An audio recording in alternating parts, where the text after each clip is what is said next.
અંકલેશ્વર શહેરમાં મુલ્લાવાડ વિસ્તારમાં આવેલા કસાઈવાડ વિસ્તારમાં છેલ્લા કેટલાક સમયથી અસહ્ય ગંદકી જોવા મળી રહી છે. મચ્છી માર્કેટ હોવા સાથે અહીં ગંદકીનો ભરાવો જોવા મળી રહ્યો છે, જે અંગે પાલિકામાં અગાઉ રજૂઆત કરવા છતાં આજ દિન સુધી તેનું નિરાકરણ કરવામાં ન આવતા રહીશોમાં રોષ ફેલાયો હતો. આ અંગે સ્થાનિકોએ જણાવ્યું હતું કે વારંવાર રજૂઆત કરી ચૂક્યા છે, છતાં સફાઈ કરાવવામાં આવતી નથી. સ્વચ્છતાની વાત માત્ર કાગળ પર જ જોવા મળી રહ્યું છે. જો સફાઈ નહીં કરવામાં આવે તો આગામી દિવસોમાં મોરચો કાઢી આ જ ગંદકી પાલિકા ખાતે ઠાલવીશું તેવી ચીમકી ઉચ્ચારી હતી.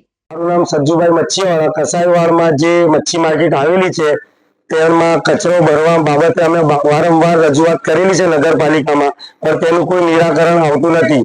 એટલે અમારે શું કરવાનું એનું તમે નિરાકરણ લાવો, એટલા સારું અમે આ મીડિયા સમક્ષ ઇન્ટરવ્યુ આપીએ છીએ.